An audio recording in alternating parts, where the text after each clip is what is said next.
New York City, 1938.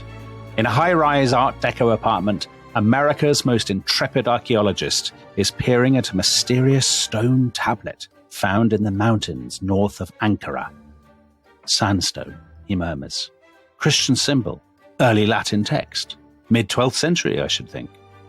And then, almost in disbelief, he begins to translate the inscription. Who drinks the water I shall give him, says the Lord, will have a spring inside him, welling up for eternal life. Let them bring me to your holy mountain in the place where you dwell, across the desert and through the mountain, to the canyon of the crescent moon, to the temple where the cup that holds the blood of Jesus Christ resides forever. The Holy Grail, Dr. Jones, says his host, the chalice used by Christ during the Last Supper, the cup that caught his blood at the crucifixion and was entrusted to Joseph of Arimathea. And so, Tom Holland begins our hero's thrilling hunt for the Holy Grail in the film Indiana Jones and the Last Crusade. Now, you love the Holy Grail, Tom, don't you? I do love the Holy Grail. I love that film. It was my favourite. I know that your favourite is the one of the first three Indiana Jones films we're not covering, The Temple of Doom. But so Last Crusade was definitely my favourite. And I think the reason for that is that I was obsessed by the Holy Grail when I was a child. I read endlessly about it. So much so that actually when I watched Monty Python and the Holy Grail, yeah, which for those of you who maybe haven't seen it is a comedy mocking the Arthurian legends, I was much more offended by that than I was by Life of Brian. I thought the Life of Brian was great, but I was very, very offended. I don't actually find Monty Python and the Holy Grail very funny. No, I didn't think it was funny at all. I was as I say, very upset by it. But I think that, of course, I now understand that it comes from a position of enormous learning. Yeah. Who was it? Was it Terry? No, it was Terry Jones, who's a great medieval enthusiast, great medieval scholar, and full of basically the more you know about the kind of the medieval tradition that gave birth to the Holy Grail, the funnier Monty Python and the Holy Grail becomes. And I think that as with the Ark of the Covenant, which we talked about in our previous episode, so with the Holy Grail, the holiness kind of is the point, because Monty Python are mocking something that is actually rather sacred to them, certainly to Terry Jones. I mean, you can only blaspheme something that you believe in. Yeah. And I think that the same is obviously true of the plot of The Last Crusade, that if the Holy Grail isn't holy, then the plot doesn't work. Well, it's basically, in The Last Crusade, it is basically the Ark of the Covenant all over again. It's a MacGuffin that people seek, but, you kind of know what's coming, that it will destroy you, don't you? I mean, they basically reuse the same device. But there's also, are you a big fan of the series? So our overseas listeners won't know what this is, but this is for our British listeners. The TV series Detectorists, Tom. You a fan of Detectorists? I love the Detectorists, yeah. So it's for our overseas listeners. It's it's set in East Anglia, isn't it? It's set in Suffolk. Suffolk. It's set in Suffolk around, I think, around Sutton Hoo. And it's two people with metal detectors who go searching for buried treasure. I think last week I did my road trip across England, and I saw the field that I think inspired a lot of those episodes near Rendlesham, where metal detectorists discovered a kind of lost palace. But anyway, yes, but the Holy Grail appears in that. Yeah, there's a lovely episode where the central device of it is whether or not they have discovered this cup, which actually could have enormous cosmic significance. Yeah. And that idea, so more than almost any other artifact in history, I would say, the Holy Grail carries this extraordinary charge, doesn't it? I mean, it's fascinated people for centuries. But unlike the Ark of the Covenant, so the Ark of the Covenant is biblically attested. The Holy Grail is not. Am I right? It doesn't appear in the Bible at all? Well, the Holy Grail is, I think, it's a much more mysterious object, because the question of where it comes from and what it is something that, I mean, it's provided fuel for popular entertainment. We've talked about some of those, but also for in the 20th century, it helps to inspire what is probably the single most influential poem written in English of the 20th century, namely The Wasteland. So yeah, T.S. Eliot. So T.S. Eliot, in his notes to The Wasteland, is open about this, says that he's inspired by a book called From Ritual to Romance by a very great medievalist called Jessie Weston. Yeah. And Jessie Weston wrote about the Grail that no theory of the origin of the story can be considered really and permanently satisfactory unless it can offer an explanation of the story as a whole and of the varying forms assumed by the Grail. why it should be at one time a food-providing object of unexplained form, at another a dish, at one moment the receptacle of streams of blood from a lance, at another the cup of the Last Supper, here something wrought of no material substance, there a stone, and yet everywhere and always possess the same essential significance, in each and every form be rightly described as the Grail. And so this is published in 1920, and the answer that Jessie Weston gives to her own question is basically that the Grail is the survival into Christian times of pagan fertility rites. And she talks about there being a wasteland that surrounds the castle of the Fisher King, this mysterious figure who guards the Grail. Yeah. And she sees this idea of a wasteland that then you have to ask the right question of the Fisher King, and then it will heal the wound that he's been given and bring him back to life and all the land with him. And she sees this as being proof for the origin of the Grail story and rituals of death and rebirth. And there's a sexual element to this too, right? That the cup is female kind of sexuality, and the spear. So there's the idea of this lance piercing the side of Christ, the blood poured, and the spear she argued that the spear was basically male sexuality, right? Yes, and the cup is female. Yeah. And so this is very exciting for T.S. Eliot, who's looking for some way of kind of coordinating his sense of post-war Europe as a wasteland. And so he draws on it very kind of openly. And there are a couple of allusions in the wasteland to this mysterious figure, the Fisher King, who guards the Grail. So there's brilliant passage, one of my favorite passages from The Wasteland. A rat crept softly through the vegetation, dragging its slimy belly on the bank, while I was fishing in the dull canal on a winter evening round behind the gas house. It's very T.S. Eliot, the gas house detail, isn't it? Yeah, very, very T.S. Eliot. So, Dominic. Yes. How true is this theory? How likely is it that the Grail was the cup that held the blood of Christ, or that it was derives from pagan fertility rituals, or where did it come from? What is it? All that stuff. That's what we're looking at today. Very good. Well, so the Grail doesn't appear in the Bible, right? The Grail does not. There's no cup. And the word Grail. So you forget that I did French at university, so I know that the word Grail, it's rare in kind of 12th century French, but not unknown. Is that right? That's right. So you learnt this when you were doing your medieval French course? Of course. Yeah, I absolutely didn't read your notes. Yeah, so Grail, as you say, it's a kind of unusual word, but not unknown. And it seems to refer to a kind of large serving platter that's large enough to hold a salmon or a fish. Right. And it is, it's a kind of utensil. It's kind of, it's a piece of crockery, basically, and it carries no particular magical or spiritual significance. And the etymology, it seems to derive either from Greek krata, which is a kind of a shallow two-handled drinking cup, or brilliantly from the Latin word gardalis, which was a kind of pot used to hold garum, the fermented fish guts that the Romans used as equivalent of ketchup. So very exciting. So it has no sacral connotations, Dominic, in the 12th century. That's a first on the rest of history. But of course, it does become sacral. I mean, it becomes holy. And so the question therefore is, how does this process happen? And actually, we can pinpoint very, very precisely when it happens. And it happens in the 1180s, the late 1180s. And the guy who makes the Grail into something holy is a French writer called Chrétien de Troyes. So Troyes is a town on the River Seine. Chrétien, literally Christian, so the Christian from Troyes. And he's the father, really, of the chivalric romance, isn't he? And not only the chivalric romance, but there's a case for saying the entire tradition of the novel. So, Dominic, what is French for novel? Roman. So, derives from romance. Romance, yeah. Yeah, and so this Romanus originally was the word that was given to the language spoken by Gallo-Romans in the late Roman Empire, which goes on to become French.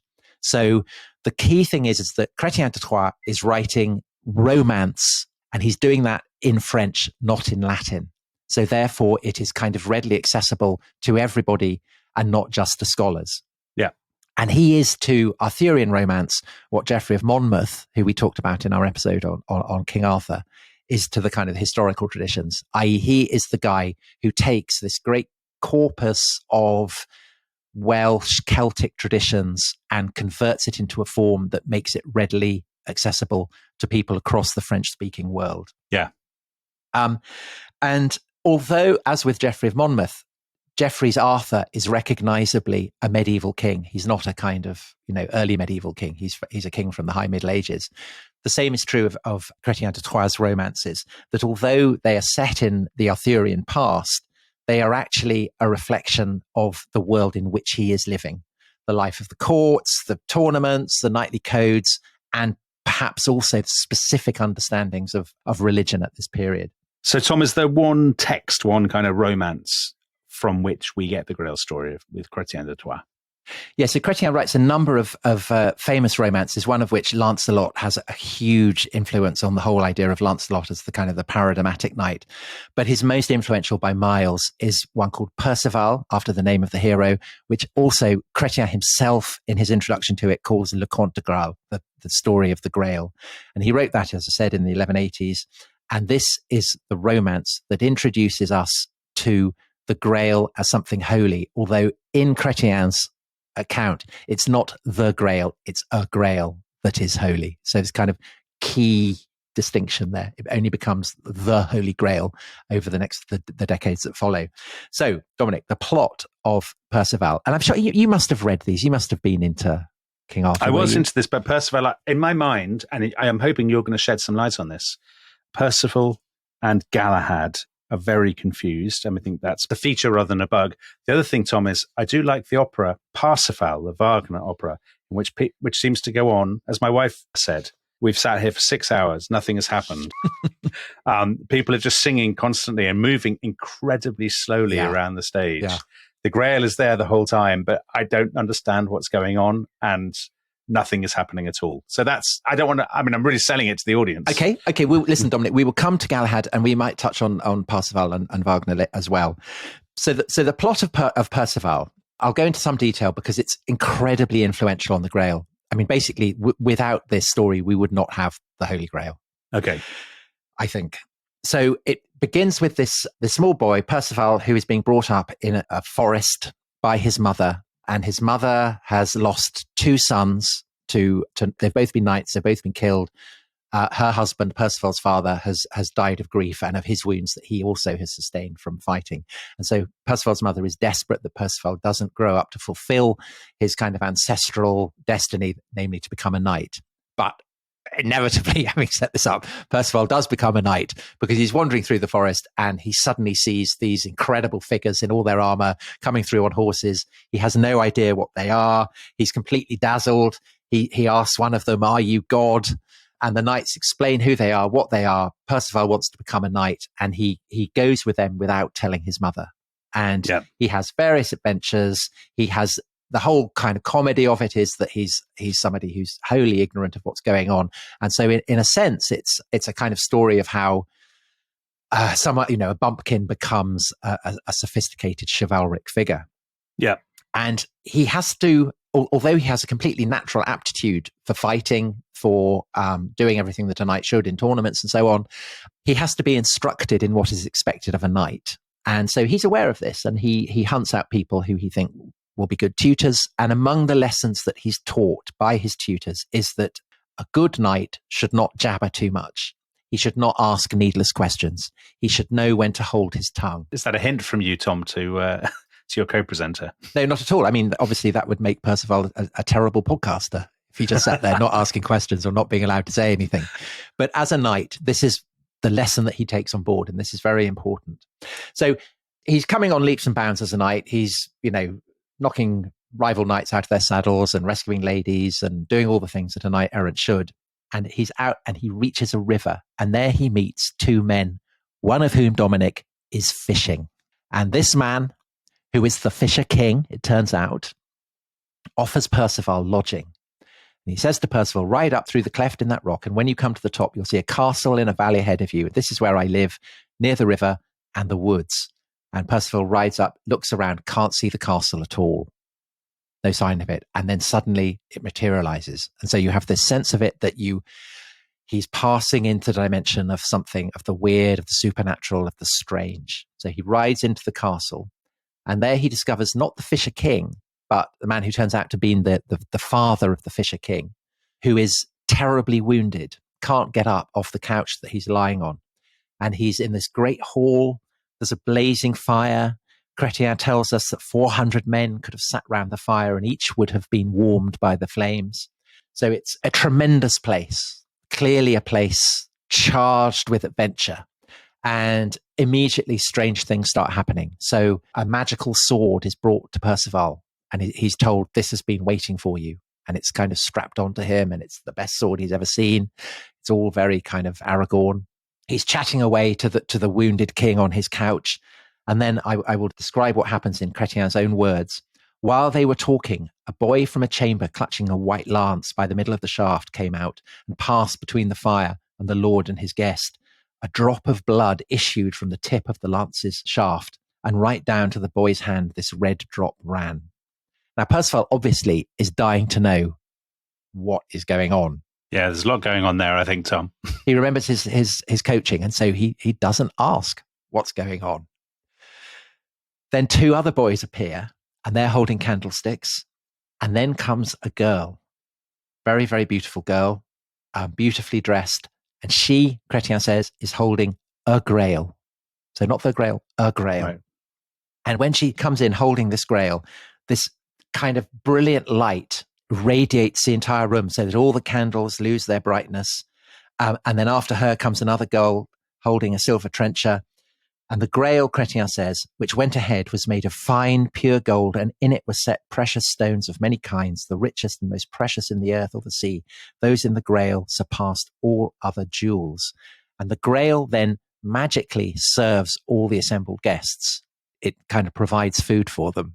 So It's a kind of mobile, magical food dispenser. Right. And still Percival doesn't ask what's going on.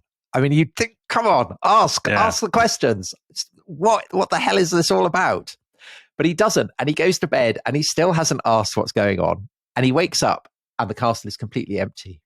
And it becomes apparent that his seeming lack of curiosity has been understood as a lack of compassion, because he hasn't asked the wounded king, how did you get wounded? He hasn't asked about the grail. And this gets bundled up with another piece of devastating news he's brought, namely that his mother has died of grief because he's gone away without telling her. Right. And he comes back to Camelot feeling a bit crestfallen. And he sits down at the round table. And as he does so, a loathsome damsel appears. I remember her from the stories. Yeah. And she denounces Percival in front of all the knights of the Round Table and King Arthur. And she says to Percival that ladies will lose their husbands, lands will be laid waste, girls will be left in distress and orphaned, and many knights will die. And all these evils will happen because of you. Now, it's important to say this is not because of any supernatural connection between the Fisher King or his wounded father and their lands. It's because the wounded king cannot adequately defend his lands. That is why there will be all this suffering. So at this point, there is no supernatural connection between the idea of the wasteland and the king. Okay, right. Just bear that in mind. Percival is so devastated by this that he loses all his faith in God. He just roams around kind of fighting and doing his stuff. And 5 years pass and he comes across, he's riding along in full armor and he comes across 5 knights, 10 ladies. They're walking barefoot. They're wearing hair shirts. They're in procession. And they say to Percival, why are you in armor? Why are you riding around? Don't you know it's Good Friday, the day on which Christ suffered death? And Percival is ashamed by this, shocked by this, and he says that he will seek redemption. And he's guided by the knights and the ladies to go and seek instruction from a nearby hermit who is conveniently located just around the corner. And even more amazingly, this hermit turns out to be Percival's uncle. What are the chances, Tom? Yeah, absolutely stunning. And this hermit, Percival's uncle, tells Percival the story of the Grail. And he says, that the Grail is holy. This is where you get the idea of the Grail being holy. Right. And the hermit instructs Percival in how to be a godly knight, that he has to defend girls, widows, orphans.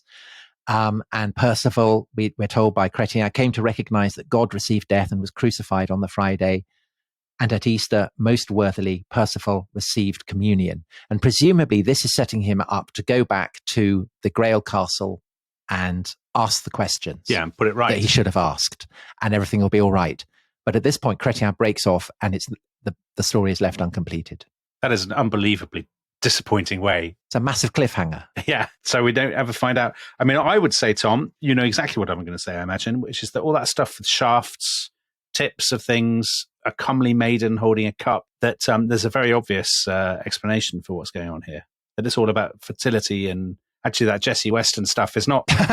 That's what you'd say. That is what I'd say. Well, I mean, it doesn't take any it doesn't take any penetrating insight for me to come up with that. I mean, that's surely blindingly obvious. Before we come to that, the question of what this might all mean, let's just kind of finish off the account of how the Grail legend came to emerge, because all Chrétien's romances were massively popular and influential, but this was the most influential of the lot, I think, precisely because it was left unfinished, and therefore it was really, really tantalizing. And over the course of the decades that follow, basically 5 decades that follow, there are endless attempts to rewrite it. And so you have 2 particularly influential sequels. One of them is written by a guy called Robert de Boron. Okay. And he's writing not a romance, but he specifies a history of the Grail. So his account is focused not on the romance of finding it, not the quest for the Grail, but the Grail itself. And he is the person who introduces Joseph of Arimathea, who is a biblical figure. Yeah. Joseph of Arimathea is the person who takes Christ's body after the crucifixion and buries it in the tomb. But there are kind of various late Gospels in which Joseph of Arimathea plays a kind of leading role. And Robert de Boron draws on these traditions. And in his account, we learn how the Grail is the vessel in which Christ broke the bread at the Last Supper. It was taken from the house where the disciples had met by one of the Jews who then take Christ prisoner. And this Jew gives it to Pilate, who in turn gives it to Joseph of Arimathea. And Joseph then takes this cup to the crucifixion, and he gathers the blood of Christ that's flowing from the wound where the Roman soldier has stabbed it with the spear, and he gathers it in the Grail. And he establishes this kind of lineage of people who guard the Grail. So the Fisher King is actually Joseph of Arimathea's brother-in-law, a man called Bron. And so he's incredibly venerable. I mean, he's lived for, centuries and centuries and centuries. And he lives in the castle with his companions, who are called the Company of the Grail. And in his history, Percival does return to the castle of the Fisher King, and he does ask the right question. And Percival becomes the keeper of the Grail. And Bron departs from the world, having taught, in Robert de Boron's words, having taught Percival the sacred words that Joseph of Arimathea had taught him, and which I cannot and must not tell you. So there you have this idea of the Holy Grail being the cup of Christ, guardians, secrets, all that kind of stuff. Yeah. The second key text that is written as a sequel to Chrétien de Troyes is by a German writer called Wolfram von Eschenbach. This is a very radical reworking of basically the French traditions. And in it, the Fisher King is a man called Anfortas, and he's been wounded through his genitals. So introducing a eunuch into the story, which will gladden the hearts of all Rest is History listeners, as punishment for an extramarital affair. Yes. The lance is the spear that is carried, in the procession, is the spear with which the Fisher King has been wounded. The Grail itself is not a cup. It's not a dish. It's nothing like that. It's a stone.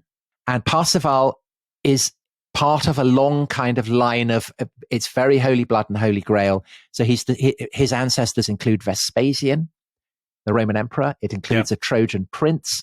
And he in turn is the father of Lohengrin, who will be the hero of a Wagner opera, and a long line of keepers of the Grail. So in other words, a sacred bloodline. So it's Eschenbach's version that Wagner was really... Yes. So that's what Wagner draws on. Yeah. So these are the 2 key accounts. There are various other accounts as well, which add further ingredients. So one of them, for instance, adds the detail that the lance is, and this is basically what becomes canonical, except in von Eschenbach's version, that the lance is the spear of a Roman soldier called Longinus, who used it to stab the side of Christ. So you have the Grail, which is gathering the blood of Christ and was used at the Last Supper, and you have the spear. So it's all about the passion of Christ. Yeah. You also have a very detailed romantic account which folds in the whole of the Round Table. So the quest for the Grail becomes something that's not just exclusive to Percival, but all the knights of the Round Table. And in this version, the person who wins it is not Percival, but the knight that you mentioned earlier, Dominic, Galahad. And Galahad is the son of Sir Lancelot, the best of Arthur's knights, and the girl who keeps the Grail. So you remember in Chrétien's account, it's a girl who carries the Grail. Yes. Lancelot in this sleeps with her and has this son, Galahad, who is perfect. And what you have in this romance, Lancelot does not get the Grail because of his affair with Guinevere. So he's been having an affair with Guinevere, the wife of King Arthur, for 24 years. And so he approaches where the Grail is and gets hit by a kind of great fiery blast and is knocked out for 24 days. One day for each of the year that he's been having an affair with Guinevere. And basically, Galahad wins it because he has the right lineage to win it. He is descended from the Grail Keeper. He's descended from Lancelot, who is Arthur's best knight. So he's the fusion of the best of the chivalric and the kind of the holiness that is required for a keeper of the Grail. And so when he comes to Camelot, his approach is signaled by all kinds of supernatural occurrences. So, and its inscription appears by magic on the Round Table. There's this empty seat, the Siege Perilous, where only the best knight can sit, or he will be kind of consumed and vanish into hell. Galahad sits there, and it's all fine. A sword in a stone floats down the river miraculously, and there's kind of lettering on it says only the best knight who is destined to win the Grail can draw it. Galahad draws it, and so it becomes apparent. And so this is the stuff that then feeds into the version of the Arthurian legends that's best known to English speakers, Valerie's account. And basically that's the account that has passed into the kind of... Just to be clear, you can't really have both Percival and Galahad, can you? It's kind of either or, is that right? Yeah, pretty much. So Percival is in this account is with another knight called Bors, both of whom are kings. In this account, they do end up kind of attaining the Grail, but it is Galahad who has a particular experience of the Grail that perhaps we could come to in the second half, because the spin that is given on what exactly it means for Galahad to win the Grail is quite an important part, I think, in explaining what is going on here. Excellent. Well, I mean, to put it in simple terms, the next line of your notes, Tom, reads, WTF is going on. And and that is what we will explore in the second half of this episode. See you after the break.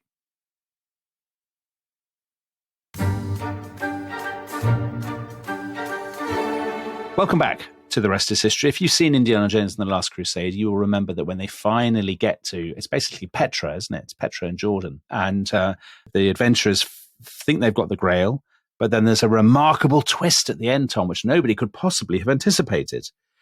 Now, no doubt you've got all kinds of remarkable twists in store, but you were going to explain exactly what is going on. Because when I hear all this stuff about lances, piercings, cups, I mean, my mind only works one way. You think fertility symbols? I do, Tom. It amazes you to know that. But you've got all kinds of stuff, because I've seen your notes, so I know there's all kinds of weird and wonderful things going on in the second half of this episode. We tend to think of this now uniquely in kind of Freudian, Jungian terms, don't we? Well, I think it's clear that the fascination that the Grail has held for people over the course of the 20th and 21st centuries is fundamentally wrapped up in the sense of it being mysterious. I mean, the sense that there is a kind of truth there, a secret there, that if only you can grasp it, then you'll understand it. And it's kind of written into the fabric of the romances itself. I mean, they talk about, the secrets of the Grail. You have to win it. And so I think that there have been kind of three really influential theories that have grown up over the past century or so to explain it. And one is absolutely the one that you were alluding to, the idea that it's a kind of, which Jung pushes himself, the idea that it's a kind of a universal symbol, a key to all the mythologies. Did you ever read Joseph Campbell's books on mythology? Yeah. So Joseph Campbell, his book, The Hero with a Thousand Faces, inspired George Lucas, who was the guy who came up with the idea of Indiana Jones and for Star Wars. Yeah. Yeah. So he wrote a 4-volume history of mythology, and his last one was called, I think, Creative Mythology. And Eschenbach's Parsifal was kind of central to that, this idea of the Grail as a symbol that explains and symbolizes everything about the relationship of humanity to the kind of the supernatural, the mythological realms. But the problem with that, of course, is that I think if you are trying to explain it in historical terms, because that explains everything, it explains nothing. So, I mean, it might work in terms of psychology, but I don't think it works as a historical explanation. The other very popular theory that we have explored in a previous episode is the one that is best exemplified by Holy Blood and the Holy Grail, and then by Dan Brown, the Da Vinci Code, the idea of the Holy Grail as a secret. Perhaps it's the bloodline of Christ. So the Sangreal, the Holy Grail becomes the Sangreal, that the royal bloodline. Yeah. And again, in our episode on the Da Vinci Code, we explored the inadequacies of that as a historical explanation for what the Grail might have been. And then we come back to this idea that I mentioned at the start of the program, the one that so excited T.S. Eliot, Jesse Weston's idea, that it's all about fertility rituals derived from paganism. And specifically, of course, because these are Celtic traditions, Celtic stories, Arthur is a figure from pre-Anglo-Saxon Britain. The mythology, presumably, therefore, if this theory is correct, must be Welsh. And there's a guy, scholar R.S. Loomis, in the mid-20th century, who particularly argued that the Grail is a Christianization of Welsh mythology. And he focuses particularly on this figure called Bran the Blessed, who is kind of involved with a cauldron that is able to bring the dead back to life. And so this idea that perhaps the Grail is a cauldron. There's also the idea that Bran himself loses his head. It speaks prophecy. It ends up being buried where the Tower of London is built. And perhaps Bran's head is in some way the Holy Grail. So all this kind of stuff is being teased. Now, there are kind of problems with this, namely that the idea, so the Jesse Weston idea that the wasteland is kind of central to the myth. The reason that I emphasized that in Parsifal, in Chrétien de Troyes' telling of it, that there's no supernatural link between the Fisher King and the wastelands around him, that it's simply the result of kind of depredations following on from the fact that he can't defend his lands. The idea that there is a supernatural link is medieval, but it's very late. So in other words, if that tradition is coming from pagan sources, you would expect it to be the other way around, but it isn't. Yeah. So that kind of, I think, undermines that theory.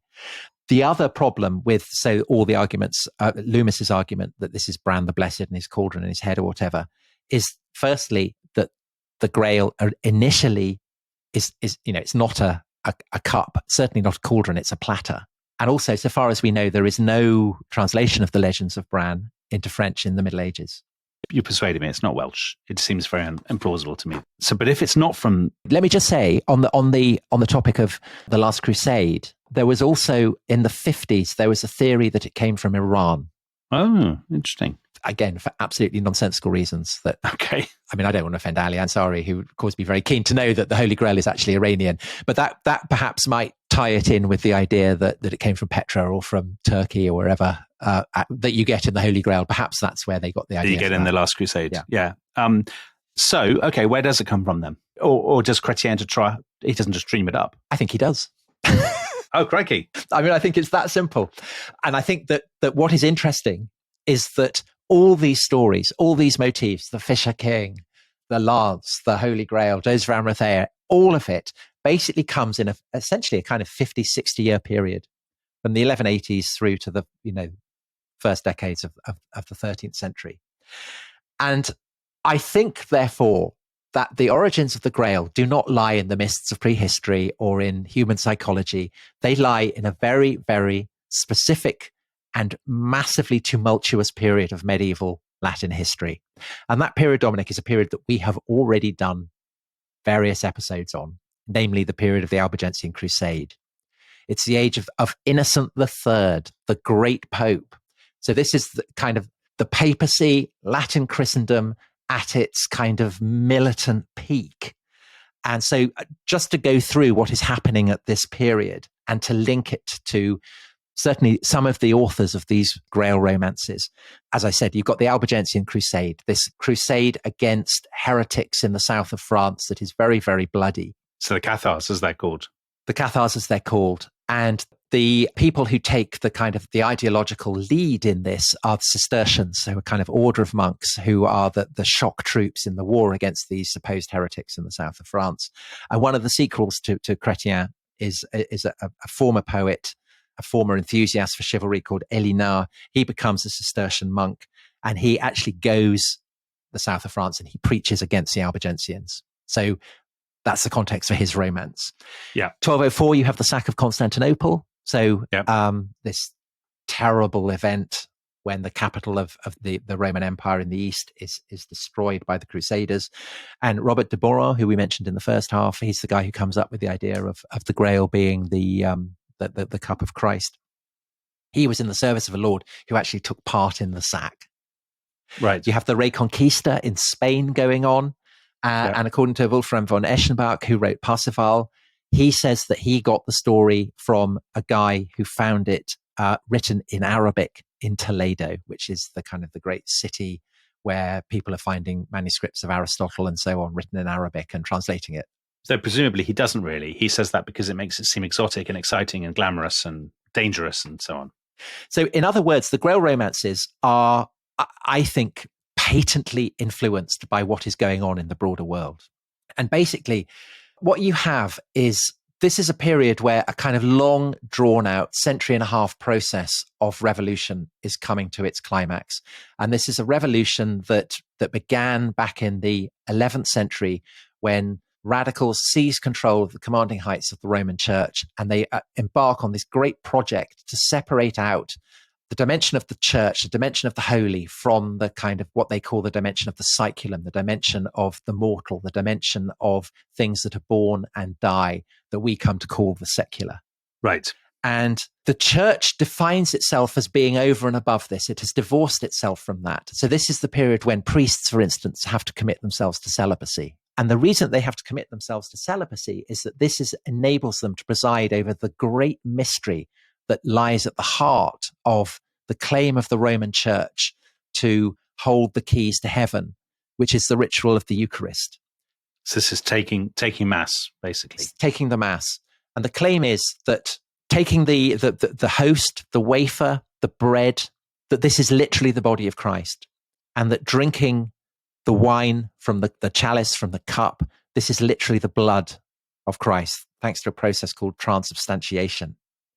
And this is kind of key to the claim that the church has to embody a holiness so awesome, so profound, that it licenses them to establish the church as something sovereign and supreme over all the kind of various secular states of Europe.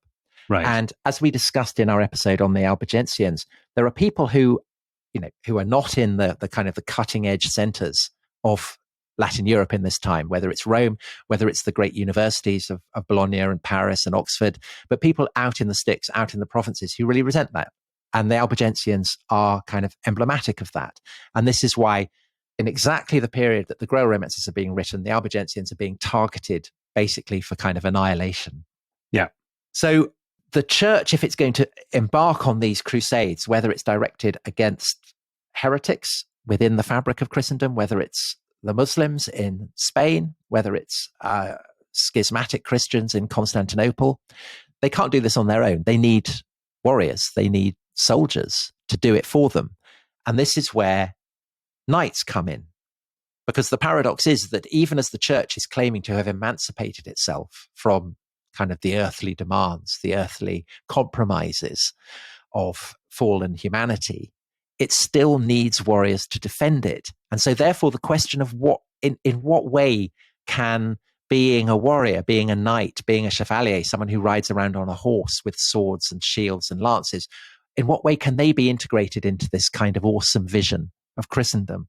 So what they need is stories. They need an ideology that will reconcile the military and the religious, right? I think the ideology comes first, because what you see in the 2 centuries that precede the emergence of the Grail stories is a series of attempts on the part of the church to sacralize knighthood. So the earliest of these is something called the Peace of God, where you have all these chevaliers, all these knights who are busy attacking each other, attacking monasteries, attacking churches, and the churches bring out holy relics from their kind of inner sancta. And the knights are so overwhelmed by the power of this that they kind of swear to hold the peace. They kind of swear to the relics that are paraded through the streets or brought out into fields. And this idea of the peace of God, that the church can entrust knights with a kind of holy duty, then becomes militarized with the idea of crusades, which is born at the end of the 11th century. And these crusades kind of obviously roll out throughout the century that follows and are launched both against Constantinople and against the Muslims and against the Albigensians. But you also have this emergent idea that comes to be known as chivalry, this idea that a knight should properly follow Christian mission. So that's the bit, the hermit who talks to Percival, saying you must look after young girls, after women, after orphans, after widows, and so on. That's where that is coming on. And that feeds into the romances that Chrétien tells. And this, again, I think is why they are so massively influential, so popular, is that because these are being written in French, therefore they are appealing not to clerics, not to scholars, but to the kind of people who would gather in a knight's hall. And the kind of the tensions, the complexities, the ambiguities that hedge figures like Lancelot and Gawain and indeed Percival around, these are stories that directly appeal to knights who are trying to think, I want to be a brave knight, I want to fight, but I want to be a good Christian as well. Yeah. What does it mean to be a Christian knight? So why then the Grail? Why the spear with the blood? Why the Fisher King? Why all those details? Why those details specifically? Right. So it is only the priests who can approach the Eucharist. This is their awesome power. This is why they have sworn themselves to celibacy. Knights can't do that. But what Chrétien does in a very, very bold maneuver is to construct a kind of a myth in which knights are shown doing exactly that. Percival goes to the castle of the Grail and he beholds the spear and he beholds the cup. And we're not told in Chrétien's account that this is the spear that pierced the side of Christ, or that the Grail is the cup that gathered the cup of the blood of Christ. But it's pretty evident from the speed with which people come to understand that that's what it is, that probably was his intention, that probably was the plot twist that he was building up to. And so aside from von Eschenbach's Parsifal, in which it's a stone, pretty much all the other Grail accounts are absolutely making play with these symbols of the Passion, the Grail, the spear dripping with blood. And in these romances, the Fisher King is able to stay alive despite his wound, for decades, centuries, millennia, because he is consuming a host. This is what keeps him alive, the body of Christ. Right. And similar miracles are reported in this period. So you have, there's a girl who's supposed to have lived for 40 years on nothing but the host, which is said to have been brought to her by a dove every Friday and then given to her by a priest every Sunday. There's a woman who lives only on the host that she gets at communion for 30 years. So this is an idea that is simultaneously pretty heretical, the idea that knights can approach the body and blood of Christ without priests to mediate it, but it's also very orthodox because it's upholding the mystery that lies at the heart of the claims of the Latin Church to its supremacy. And this is basically one of the things that the Albigensians are being targeted against. But this is the idea at the heart of Christianity, isn't it? You have the body and blood of Christ and you will get eternal life. In essence, that's what the Christian promise is. Yeah, but the idea that it is literally the body and blood of Christ is something that's been kind of building up over several centuries, but it gets weaponized in this kind of particularly revolutionary period, the 11th century through the 12th century into the early 13th century. So the period that culminates in all these various crusades and in the Grail stories kind of emerging. So I think essentially that is what is going on, that the Grail romances, they're dangerous. They are kind of faintly treading on the toes of the clerical establishment. And that, I think, is why basically the church never mentions them. I mean, it preserves a very frosty silence about them. But at the same time, it tolerates them because they recognize that it is embodying a kind of very militant understanding of transubstantiation, of this idea that the body and the blood of Christ that is dispensed by the priests, is indeed, the mystery of mysteries. The kind of the profoundest thing that you could possibly have. And it's that gives the Grail its sense of holiness. And it's that underpins the whole plot of the Last Crusade. Yeah. Famously, the knight who guards the Grail in the Last Crusade, you have to choose which Grail do you drink from? Which cup do you go for? Someone chooses poorly, someone chooses wisely. And basically, to revert back to early 13th century terms, from the perspective of the establishment of the Latin Church. The Albigensians, the Saracens, the schismatic Christians in Constantinople are choosing poorly. The devout, those who follow the teachings of the Latin Church, are choosing wisely. And in that sense, the Grail Knights are choosing wisely. From the Church's point of view, even if this does verge on heresy, surely the point is that basically the Grail story is an excellent recruiting tool. So all of these chivalric romances are fantastic in recruiting people to be knights, to fight for Christendom, to fight for in the name of the papacy, all of that sort of stuff. That's what they're after, right? Yeah, and so I think that's why Galahad gets introduced and replaces Parsifal. Because to begin with, and this is why Parsifal has been so influential, not just in the Middle Ages, but right the way through the 19th, 20th, and 21st centuries, it does have the quality of a dream. You see the action through the eyes of Parsifal. These strange, haunting images. I mean, they're so powerful. They live so vividly in the imagination. But with the introduction of Galahad, it becomes much more kind of programmatic. So Galahad is a mountain that is name-checked in the Song of Songs, very important to the Cistercians, these monks who are taking the lead in the war against heresy.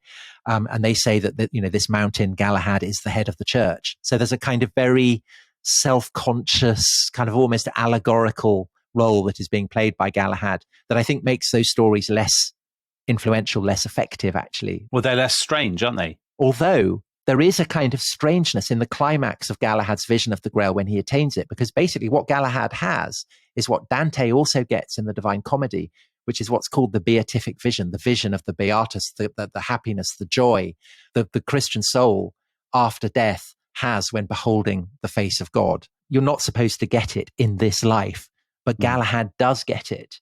And what's amazing is the description of how this beatific vision is framed in the romance.